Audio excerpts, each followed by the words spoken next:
The sound of the temple bell boom for all to cease from conflict.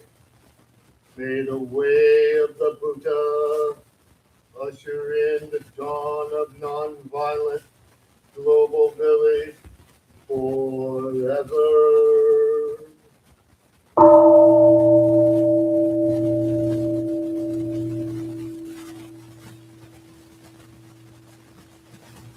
Here is the after sound of the bells, thunder of silence, light after summer rain. Oh,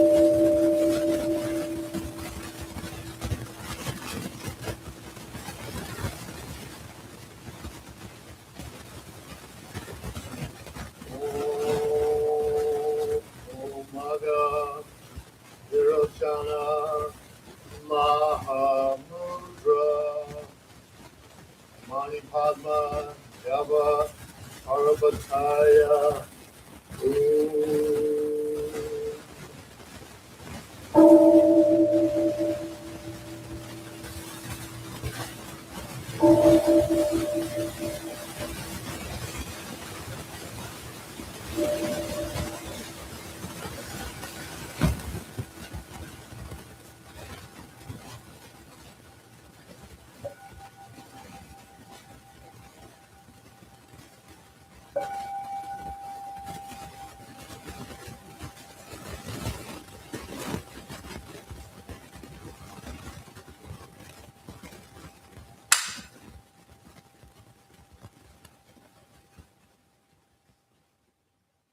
Please stand.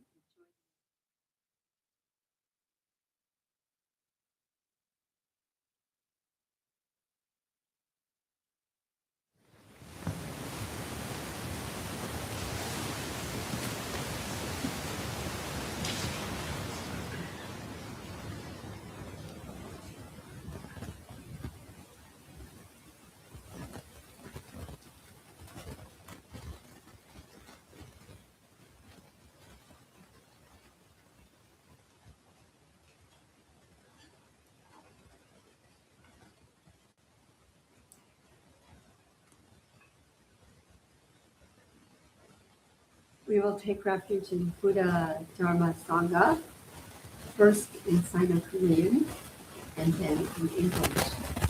So please follow along and throw your voice in this session.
I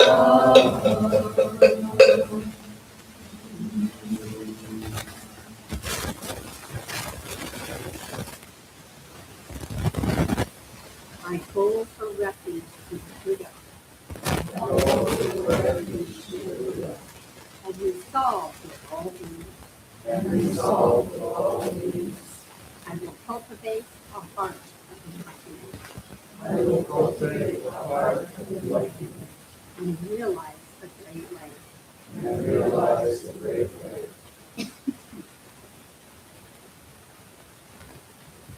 I go for refuge to the Dharma and resolve with all beings.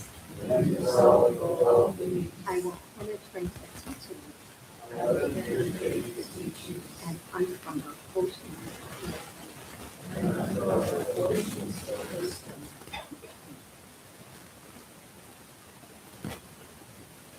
I go for refuge to the Sangha and resolve with all beings. I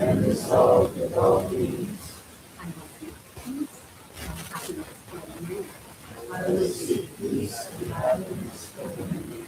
And transform this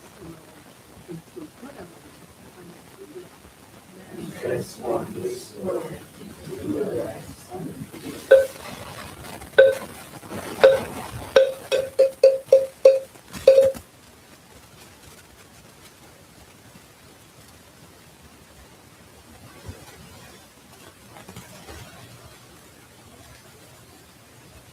now offering our dedication to the ancestors.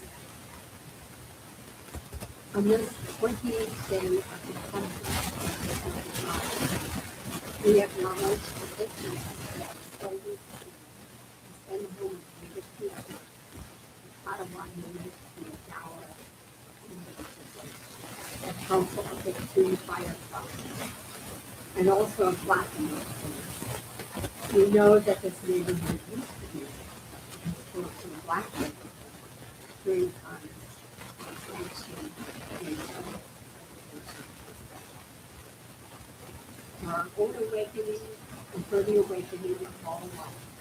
May the benevolent energy of our meditation, chanting, and full presence here at the services community extend to all beings in this planet and throughout the mind and space. May there be a deepening of our community and peace for all and more. Now making 3 vows.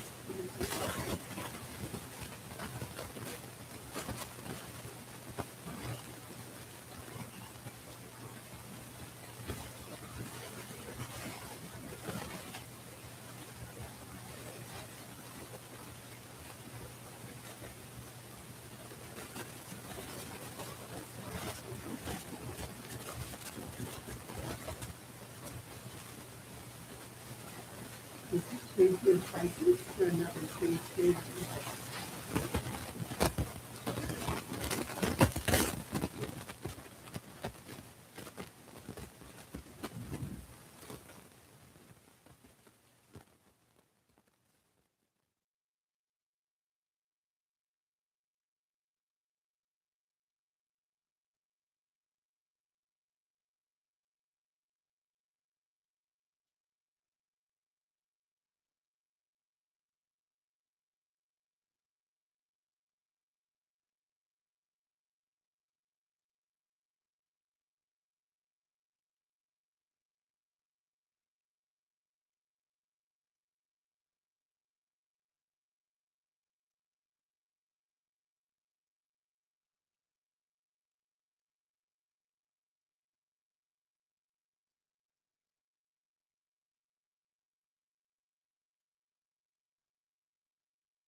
stretching as an end to our meditation.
Please sit comfortably.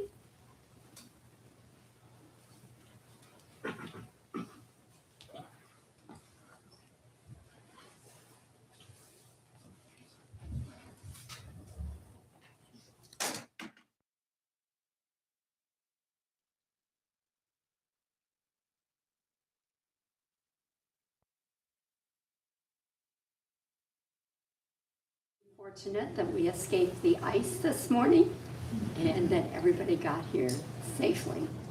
Yeah. So it's a holiday season and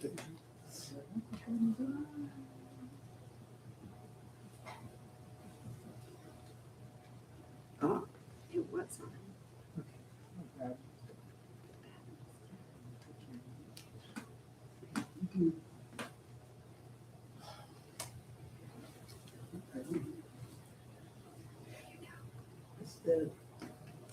It's dead. Do we have additional batteries? We do. Right. I have you on the room mic. So just speak a little louder. Speak a little louder. Okay. So during this holiday season, family and friends gathered, and one of the traditions many people have is watching old movies, favorite holiday movies. Does anybody have a favorite, such as White Christmas or Bing Crosby, any of those? Yeah, no? Okay. Alone. Home Alone. Home Alone. All right. So we also have favorite stories. And one story that comes around for us about once a year is the rabbi's gift. And some of you will have heard this before. For some, it will be new. It looks like our microphone is coming. Pause just a moment so that those at home have a chance to hear as well. Ready to go. Yay. I was being so diligent at putting this on and having it ready. And then our batteries did their own thing. All right.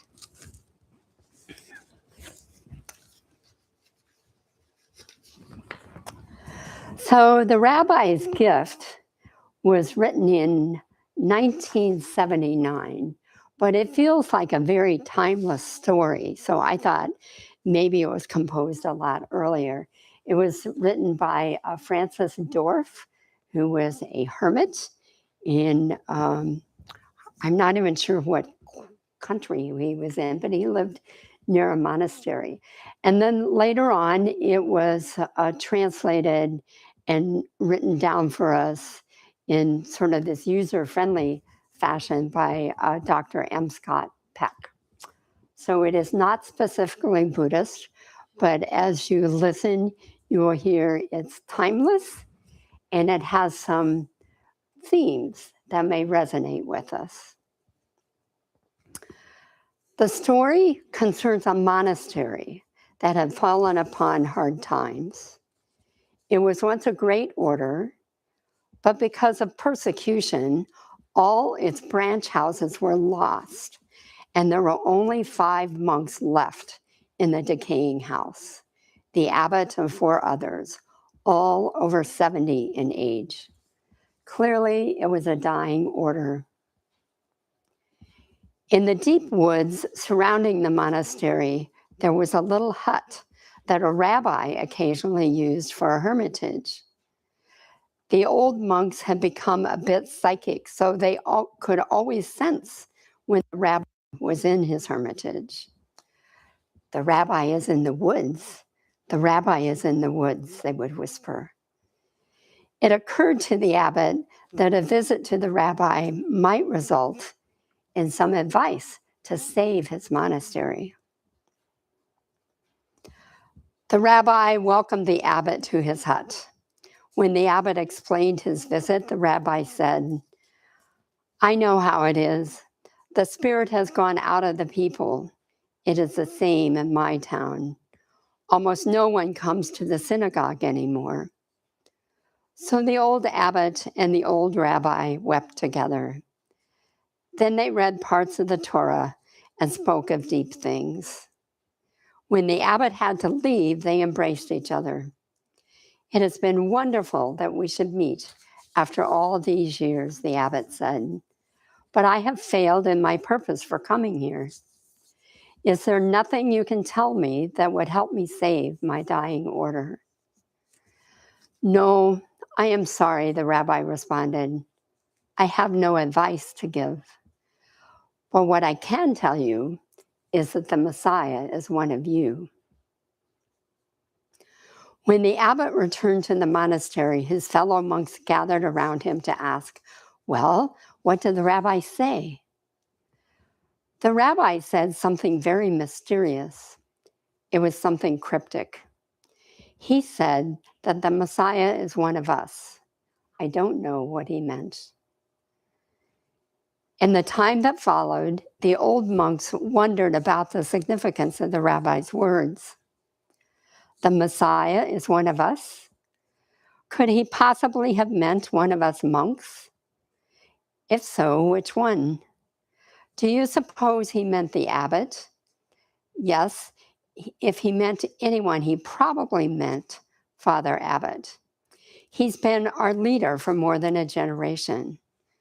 On the other hand, he might have meant Brother Thomas. Clearly, Brother Thomas is a holy man. Everyone knows that Thomas is a man of light. Certainly, he could not have meant Brother Elred. Elred gets crotchety at times. But come to think of it, even though he is a thorn in people's sides, when you look back on it, Elred is virtually always right, often very right. Maybe the rabbi did mean Brother Eldred, but surely not Brother Philip. Philip is so passive, a real nobody. But then, almost mysteriously, he has a gift for always being there when you need him. He just magically appears. Maybe Philip is the Messiah. Of course, the rabbi didn't mean me. He couldn't possibly have meant me. I'm just an ordinary person. Yet supposing he did, supposing I am the Messiah. Oh God, not me. It couldn't be that much for you. I couldn't be that much for you, could I? As they contemplated, the old monks began to treat each other with extraordinary respect on the chance that one among them might be the Messiah. And they began to treat themselves with extraordinary respect. People still occasionally came to visit the monastery in its beautiful forest, to picnic on its tiny lawn, to wander along some of its paths, even to meditate in the dilapidated chapel. As they did so, they sensed the aura of extraordinary respect that began to surround the 5 old monks and seemed to radiate out of them and permeate the atmosphere of the place. There was something strangely compelling about it. Hardly knowing why, they began to come back to the monastery, to picnic, to play, to pray. They brought their friends to this special place, and their friends brought their friends.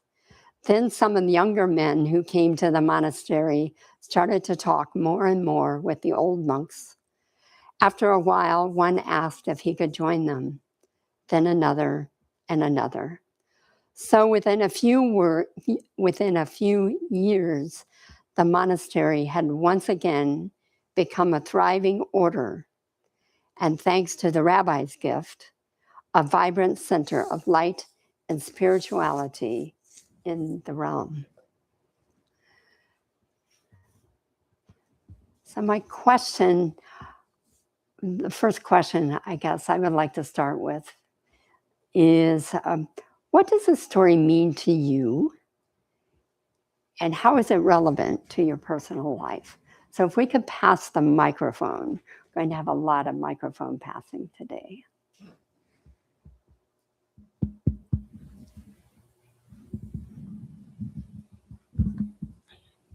Good morning.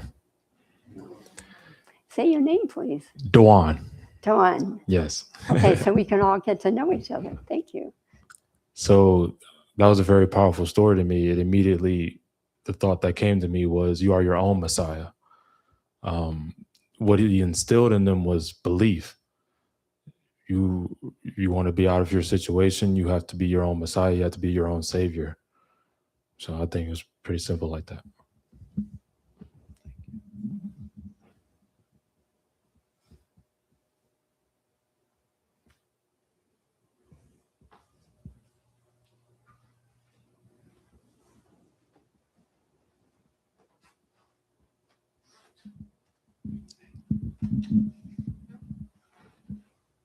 Hello, I'm Trevor.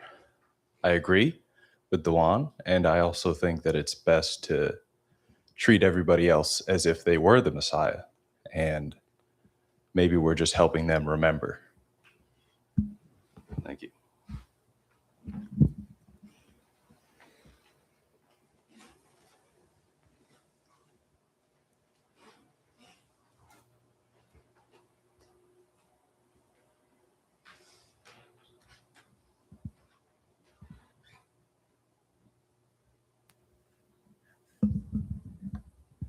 Hi, good morning. My name is Kelly, and this is going to be a little bit of a storytelling moment, so forgive me for the lack of brevity. Backstory. A couple of years ago, a very significant relationship of mine ended, and I had a lot of therapy and a lot of time to think about, my contribution as well as, just how I grew from it.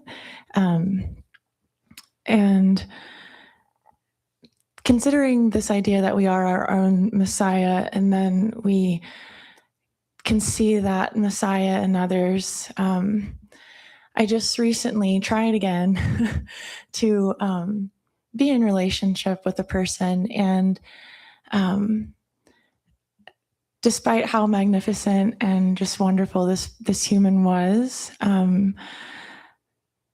I made a decision that was counter to anything I've ever done in my past, and it was to honor honesty and self-respect when it was really, really hard to do, because I could feel myself beginning to act out of alignment with my inner Messiah, if you will. There was a sense of uncertainty that I felt emotionally engaged in. And in the past, I would have just held on and waited and hoped for the best and given them every single opportunity to, show up the way that I knew they would eventually, right? That falling for potential idea. And in addition to that, there have been a lot of other things in my life recently that have really just made me stop and sit and think, like, who am I in this world? And can I be in it, but not of it? And today, hearing this message just really resonated on that personal level. And though it's weird to share something so personal, I think that we all, at one point or another in our lives, may shrink ourselves to be accepted when there's no need for that. And in doing so, you're instilling a sense of respect in yourself as well as in the person on the other side of that encounter. And so, again, as hard as it was, I do hope that that was an example of me showing up in a way that honors that light and that Messiah within, because I don't know, if we see it in each other, then how is it's impossible to not see it in yourself. And this was the first time that I think I've actually truly seen my worth in that way. So thanks for that story.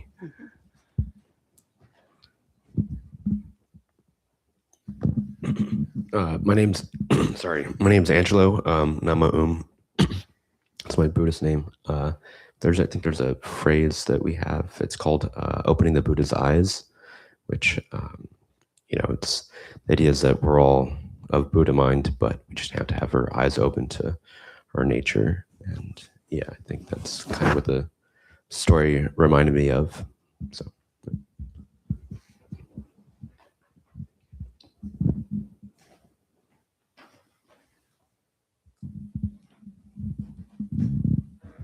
My name is Posada, and on the other hand of the personal part, this story, I feel grateful to be alive, to hear the karma coming from outside of this big news break, the big message.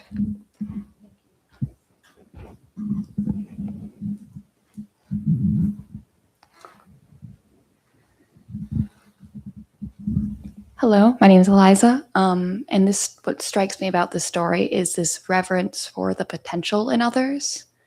Even if the different monks didn't know which one could possibly be the Messiah, their reaction of treating each one as they could potentially be, and that's the lesson I see in it.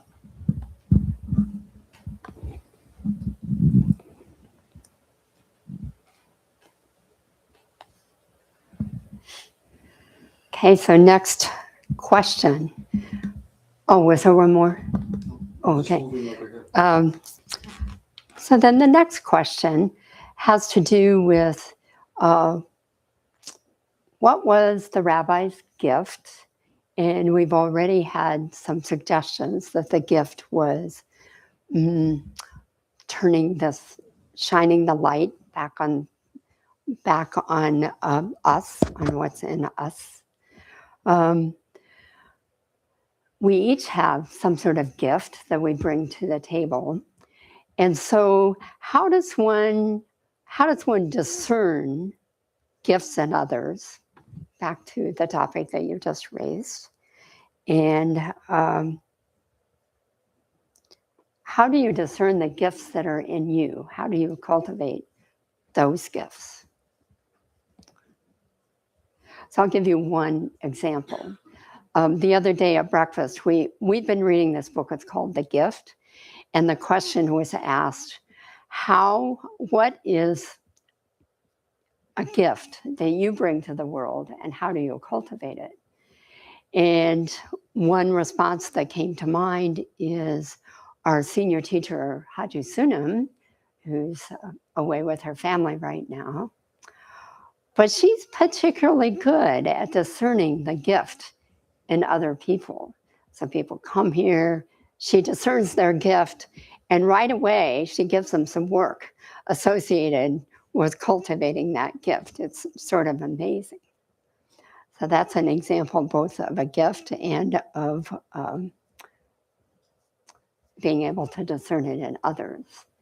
So I'm curious what you think about this idea of gifts that we bring. How do you discern it? How do you cultivate your own gift?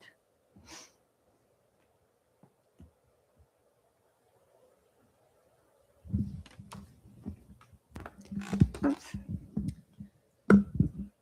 Hey, my name is Aaron. And to me, that reflects a lot of, I guess, things that I've been learning lately about self-love and how it's not fully realized if you only experience it passively. And in that form, it's very powerful. But if you want to really fully realize your gifts and who you are, I think it takes a commitment to say, I know it takes a while to draw forth that gift, whether it's art or music or, something in your profession, whatever.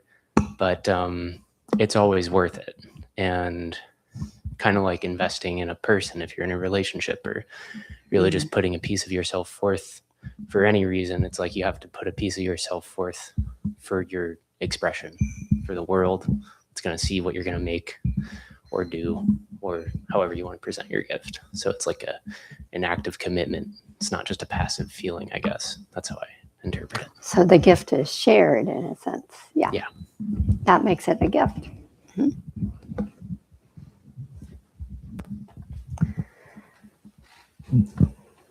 I think it takes a lot of trial and error and actually being in the moment to feel out how people react and respond and to watch them grow based on what we did or didn't do, and just being honest with ourselves and trying not to put our own thing onto other people and allowing them to be themselves and allowing ourselves to be ourselves.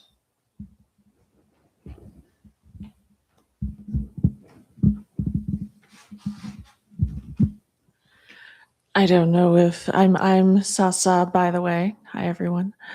I don't know if this is useful for how to discern gifts, but this year I've been on a leadership team, and it has really taught me the importance of being able to do that. Because we have, people who tend to end up in leadership positions, sometimes want to do everything. And all of the people on our team are really, really good at some things. Like no one can do it better.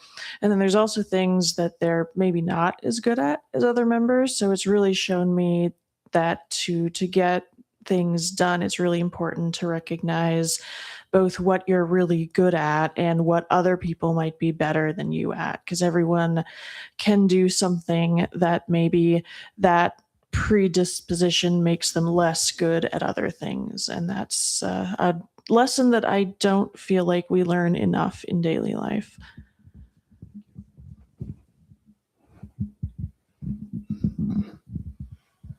Hi, I'm Pum Me.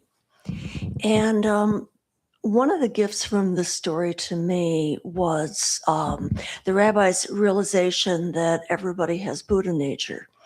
And for me, especially when it comes to politics, I have very strong feelings, can get into very judgmental thinking immediately. And excuse me, I have a Dharma friend who is really good at seeing the Buddha nature and believing in the Buddha nature in everybody.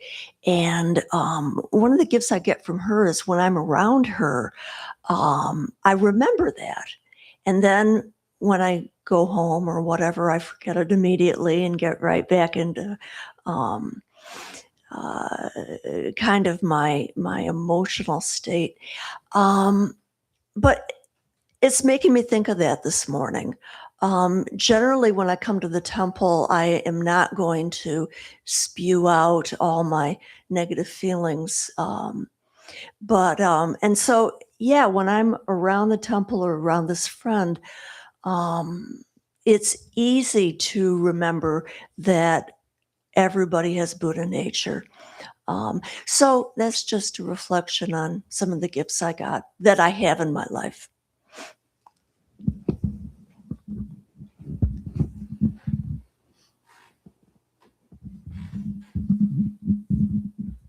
Hi, I'm Laura. One of the things I'm struck by here is some of those gifts were initially perceived as flaws. Making that change in perspective when you're looking at yourself and when you're looking at your friends and the people around you can be the thing you need to understand, what they have to offer to you. Sometimes people are giving us gifts we don't really want. So I think I see some irony in that as well.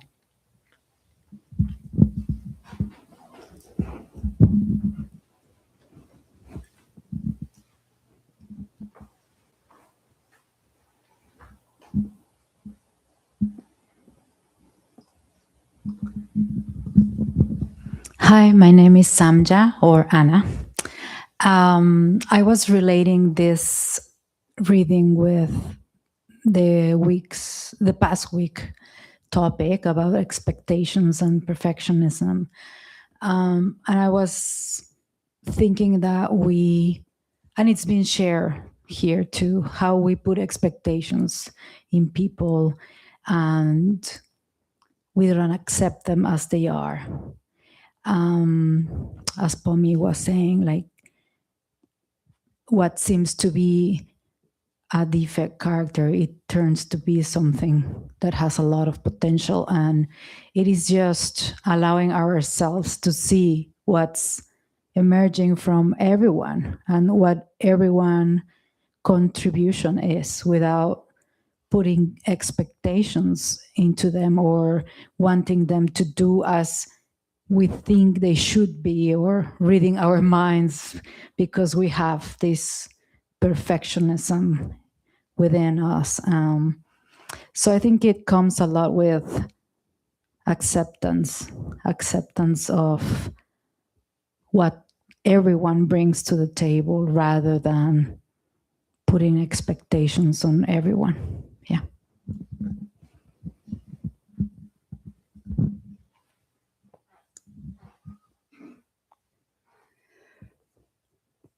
So acceptance is highly related to the theme of respect. And in this story, the monks started treating each other with respect, and that somehow became visible and it drew people in. So I'm curious for you, what does it feel like when somebody treats you with respect? And how can you cultivate treating others with respect?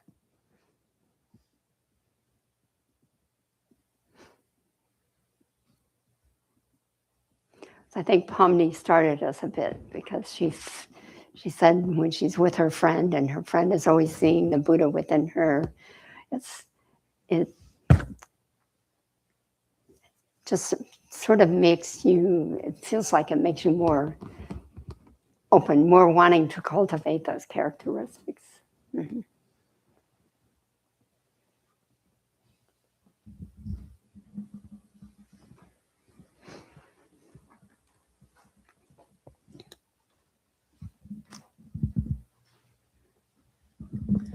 My first thought was I have the utmost respect for every person I encounter, every blade of grass. Like I feel reverence for all life. But when that's turned around on me, it's like I'm unworthy.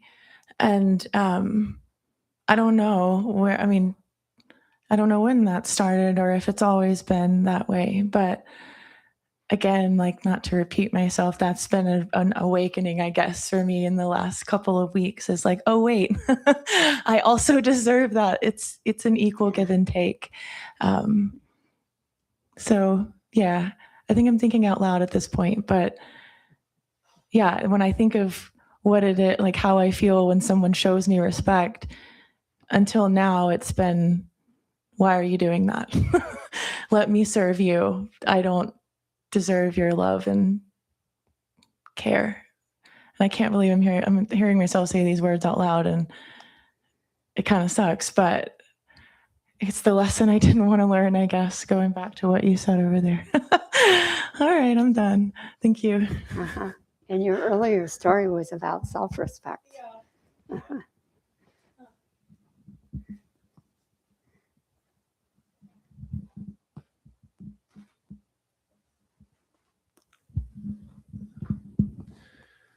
Well, I suppose a central theme in my life's story has been about respect and the ways that it does or doesn't manifest in the world. In an attempt to be brief, I cannot. I've always been one who has found it difficult to fit in with wherever I was.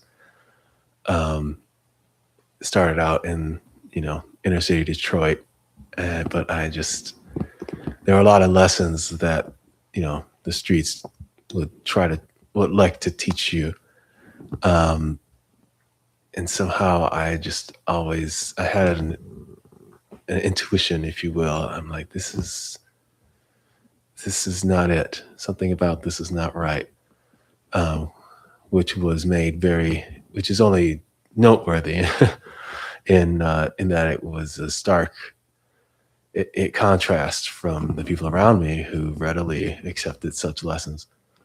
And so I was never tough enough or big enough, or I was never quite something enough.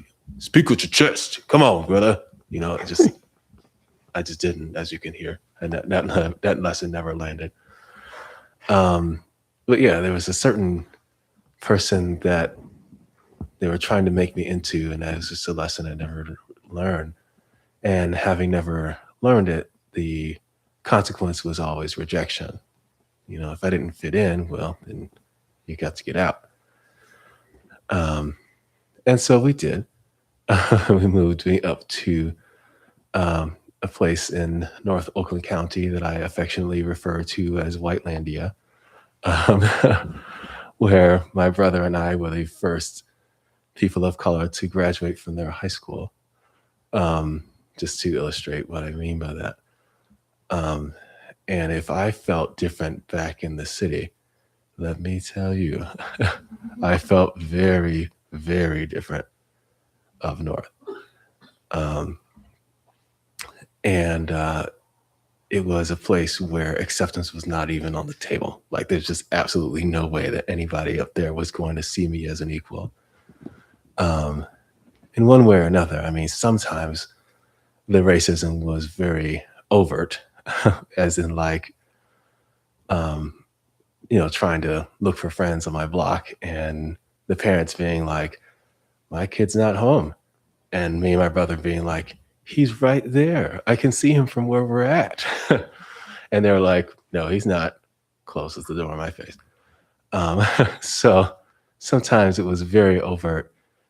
And other times it was rather covert in the sort of like the soft bigotry that comes with like, oh, no, I'll do that for you. Like, no need to touch any of my stuff. Like, I'll just get that for you. Oh, do you need that? Let me get that for you. Do you need that? Let me get that for you. And it was very much like, I do have, like, I'm capable of stuff. Like, I can do things. I do have gifts. I can contribute. It's really okay. And, a lot of times it was, the people doing the best that they could do. But honestly, just not knowing what to do with me. They're not sure where to place me in their little world. Um, and I would say, if I'm being really critical, it was really what I felt often was the sense that they were afraid that if I didn't have a place, that I would upset something. And they're like, well, we can't have any of that. So you have to leave. Like, I can't have you here upsetting my little apple cart. So I'm saying all this to say that it wasn't actually until I came here that I started to realize what I hadn't had until then.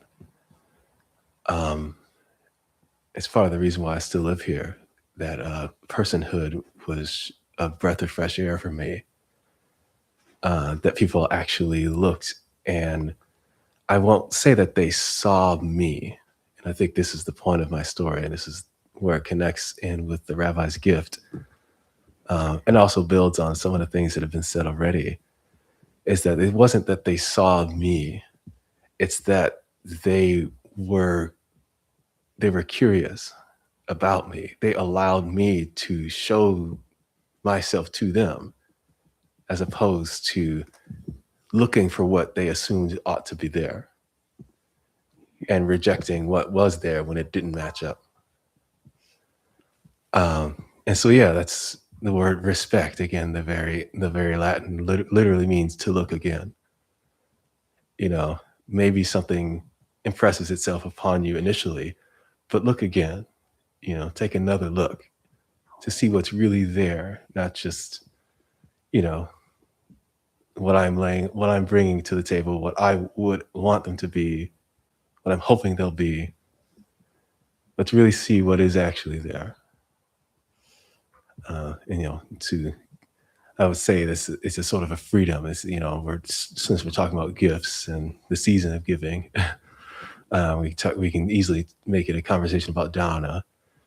But yeah, I would say that the true gift is sort of the first precept of do no harm, to allow people the freedom to be as they are. And it's amazing what they'll show you when you give them a chance to.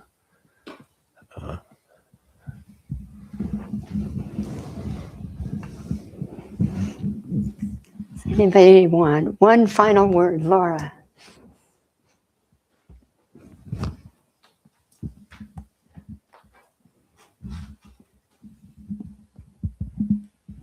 I just want to say I love hearing these personal stories. And I think that's maybe a little bit of what this idea of respect is about. It's, you're just not a player here in my life. I see your struggle. I want to understand your story. I recognize your humanity.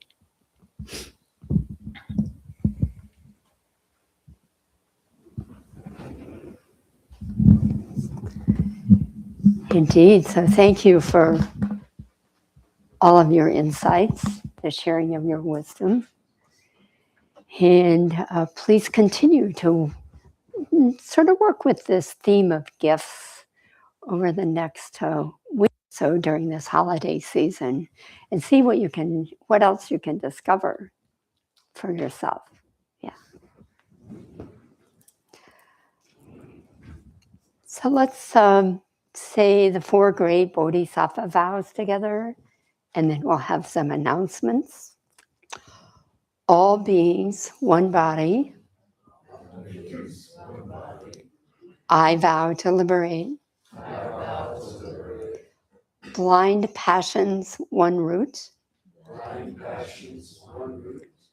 I vow to terminate. Dharma gates, one mind. I vow to penetrate. The great way of Buddha. I vow to realize.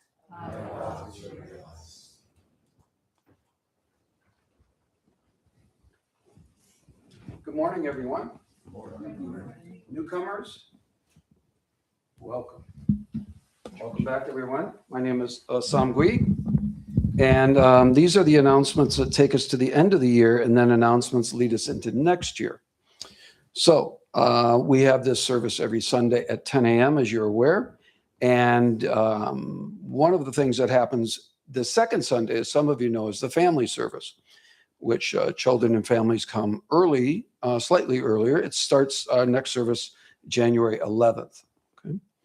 So every Saturday we have 3 to 5 together action where we take care of the property inside and outside. So if you can join us, you'll get assignments. It's good fun, and there's always good snacks. And this is how we take care of the physical plant, shoveling, plowing, etc. At the end of 25, coming up on December 31st, we have the Kindle of Light Wisdom Mind service at 8 to 10 p.m. on the 31st evening, right? 8 to 10 p.m. This is an occasion to take stock of one's own life and to greet the new year in contemplation and reflection. Everyone is welcome to come and share this beautiful service with us. The following day, our special New Year's Day service, January 1, is at 11:30 a.m. Okay. A quiet sitting and a special Dharma sharing and offerings, renewing our commitments for the upcoming year. In 2026, special events continue with the Buddhist Enlightenment Sitting. January 23rd, beginning at 8 p.m., we will meditate, and it ends at 4 a.m. So it's an overnight sitting, which is commemorative of Shakyamuni Buddha sitting under the Bodhi tree, which is the common symbol we see of the struggle meets the truth. This is an all-night sitting. So if you can, there's registration if you need to be accounted for, or just come. So just one comment on that. Yeah. So we do break it into segments. So if you wanted to participate from 8 to 10 and then go home, you could do that. And then the second sitting is 10 to midnight. And the third sitting is midnight to 4 a.m. Yes. Or you can stay the whole night. Yes. Thanks, Maum. So yes, come and do what you can do. It's a very beautiful time to sit. Beginning on January, on the third Sunday, we have a new program starting. It's 2 to 3 p.m. We will be offering a special service called Upasata. Upasata, observance. This is a special service. This special service is an opportunity to open our hearts and unburden ourselves of guilt and strengthening our ongoing relationship with the Buddhist precepts. The first service will be offered January 18th. If you have questions about this offering, you can reach out to Mosamsam, one of our other Dharma teachers, and the email is available out in the foyer.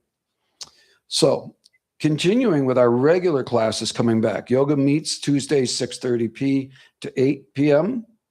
with David Black. A Qigong with Samatha Cyrus Scholl will continue meeting 6:30 to 8 here in the Buddha Hall. On Mondays. On Mondays, yep. The meditation class picks up again. It's a pre-registered class if you can make it. 5 Thursdays in a row starting January 8th, 6:30 to 8:30 p.m. Thursday evenings. And then we will be having our overnight meditation, which will be offered Feb 6 and 7. So there's plenty of details either on site or on the sign-up sheets in the lobby. We meet, our online Sangha meets 7 to 8:30 p.m. every Sunday night.